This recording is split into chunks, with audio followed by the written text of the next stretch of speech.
Yo YouTube! Today I got my block back for my quad. So it was engineless for like 2 weeks.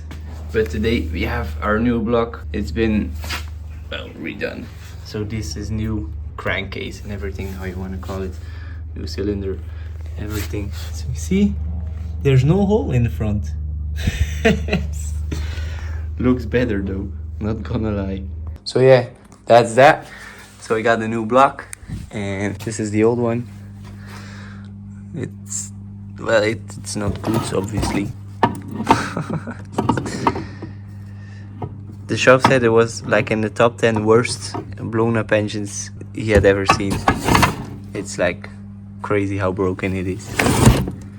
But like, yeah, these are all the old parts. We don't need those anymore. So first of all, we'll start by addressing this cable right here, because I have the schematics for the wires, how to connect everything. So because I didn't know where these two went, because on the thing here, where are they? Oh well, they are here. See, I don't know which one is which, or I didn't know because they just yeeted out while I was deassembling the block. But I have like the schematics and now I know which cable needs to go where. But first of all, I'll add connectors onto these, so in the future there won't be any misconception or anything. So they just will be like with like connectors like this or something, just like you can't miss if you do it like this. Yeah, so I got the connectors here. These are some random ones from Amazon. They will do the job perfectly fine. So let's add the connectors first and then get the block in, because now I have all the plates I need.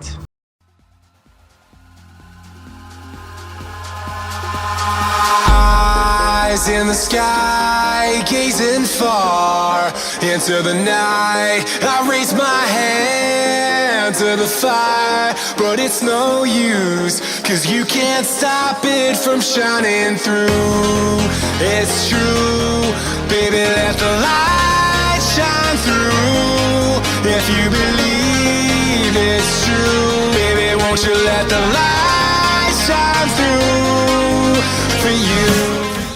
So as you guys can see, we have our solid connections. So these were like just to get these connected. So we have like the connector right here.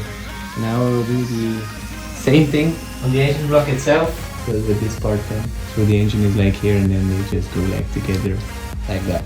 Okay, let's do that next.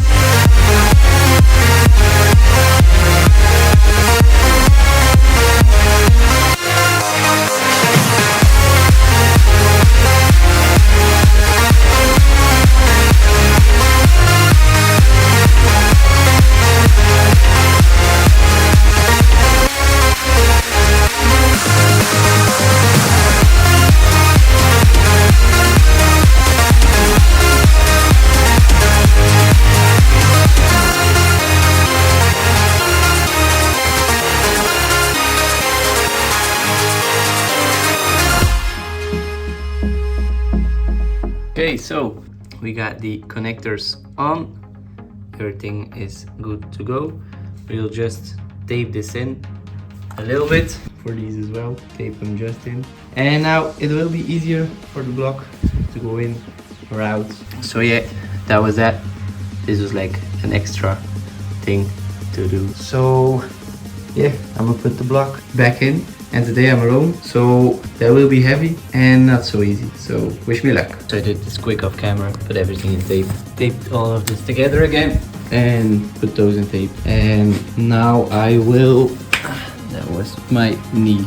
Now I will undo this bolt again, shove it back in, and get that one in again, that one in, and then everything I can do without any problems. But the hardest part will be getting the block in because of the weight and getting that bolt in again, because I tipped it in the last time just to move the quad around and it's not quite lining up. But I think with the, yeah, I don't know the word for it in English, but with a tongue I will turn it over and it will be just fine. So yeah, I'll put you guys back on the stand and we'll put it back in right now.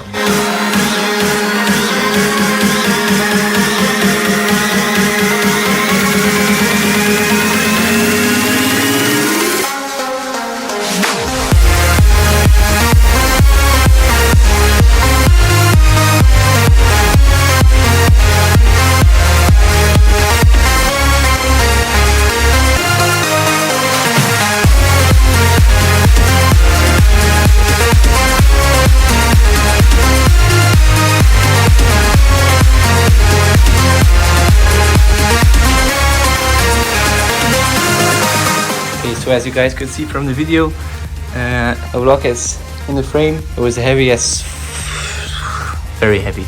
So recommend doing this with 2 persons. Getting it out works with 1, but putting it back in is just a mess alone. So do yourself a favor and don't do this alone. Do it with 2 people that you can take block from 2 sides. So as you can see, it's not quite in yet. I'm looking here at the underside. Well, I mean, it's already in frame, but it's not in place.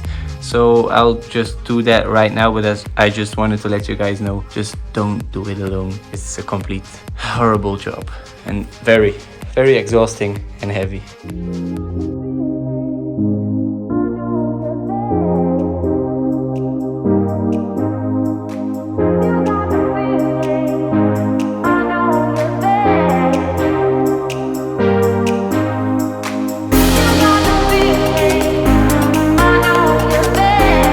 As you guys could see, the engine is in the frame, completely bolted down.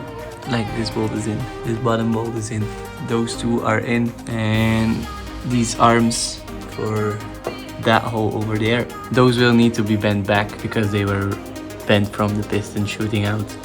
So those I will be redoing today or something, I don't know. But I can do everything else first and then do that, or I don't know what will I do first. But yeah, I'll torque everything down to spec so engine is mounted correctly, and then we'll get on to the next part.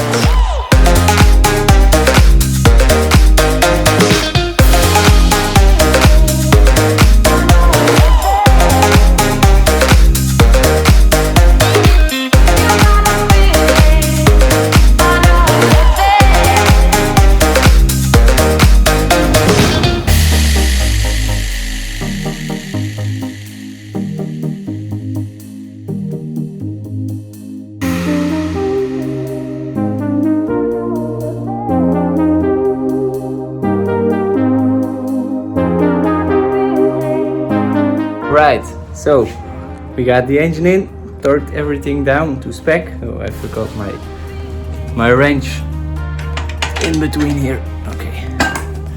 So yeah, we got the engine in, and now it's just plugging everything in like where it's supposed to be. That will be a fun job. Disassembling everything is so much easier than assembling it, but we'll make it work. Everything will be just fine.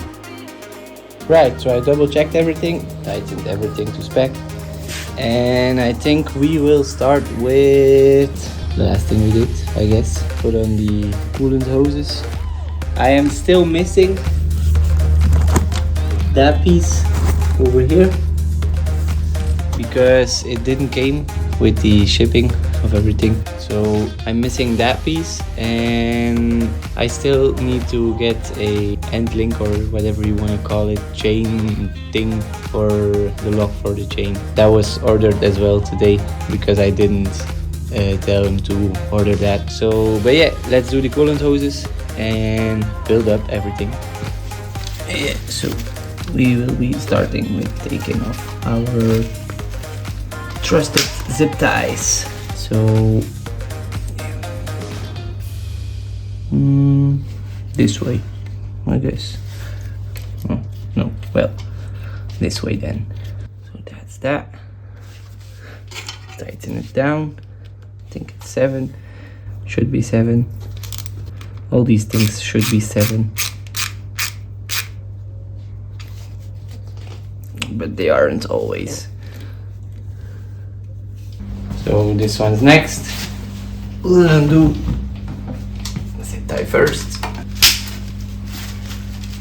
Maybe it will work. Yeah. Well, there was still some coolant left. Didn't know that.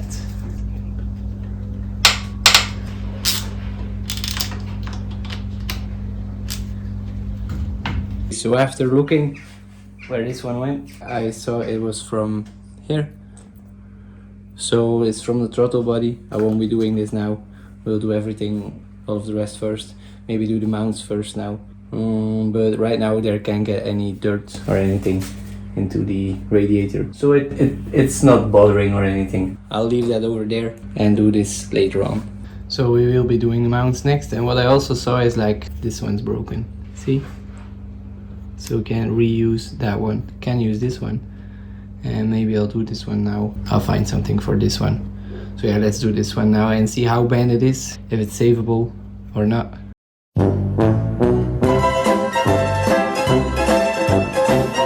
Also got some brand new second-hand oil tank because that one was destroyed completely, and we got a new one. Instead of 400 and I don't know 70 euros, 80 euros for just a tank, I got it for like 150, 160 with the lines used, but not a problem because I don't see any cracks or anything.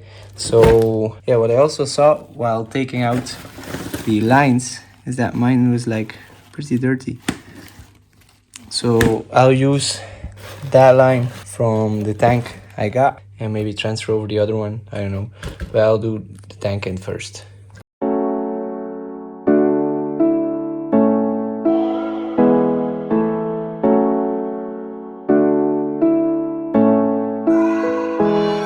So what I see now is that the rubbers on the new tank I got are slightly different than the ones I got from the other one. As you can see, taller. Old bolts were like with this kind of hat thingy, and these were inside of the new bushings that I got. See, but if we put in this, see, it's just not really tight. So I think I will need to be reusing my bushings. I don't know why it's different. Maybe it's from a tank, from a reservoir, from a newer model or something. But yeah, now we know these two bolts are in. And I'll take this one off and the one on the other side, if I can reach it. Should have done this first. Well, good thing I checked it first before like putting it blindly in, because you look at this.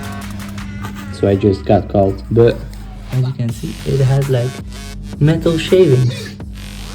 So I'm glad I didn't put it in blindly, and I will need to clean out the reservoir as well now. So also the chain adjustment is not going to work because this is aftermarket and not OEM, and I can't get anything through it to tighten or loosen this one. I wanted to check if I could move the axle forward to get a larger sprocket in the front, because that could have been a problem why it exploded. So yeah, another problem.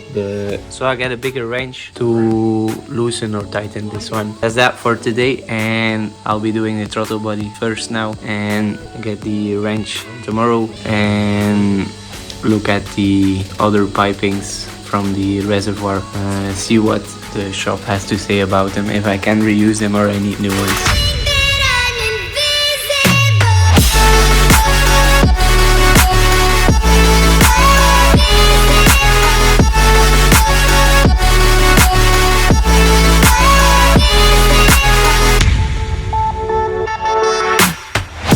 All of the coolant pipes are on. I'll do some of the cables next.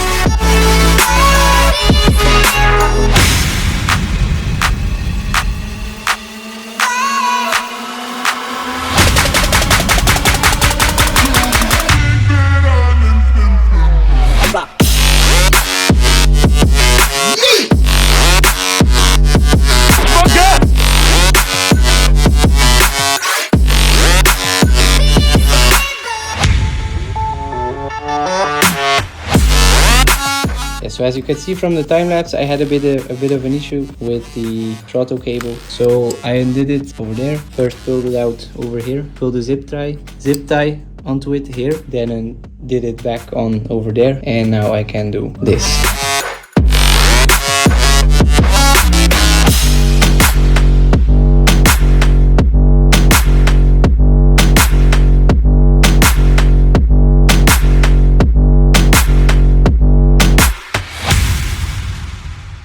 Blah. Okay, so we got the cable in, and we also have some new screws. Got a few new screws because the other one I didn't need to cut, and I thought it was like 80 cents for one, so thought why not get 3 new ones.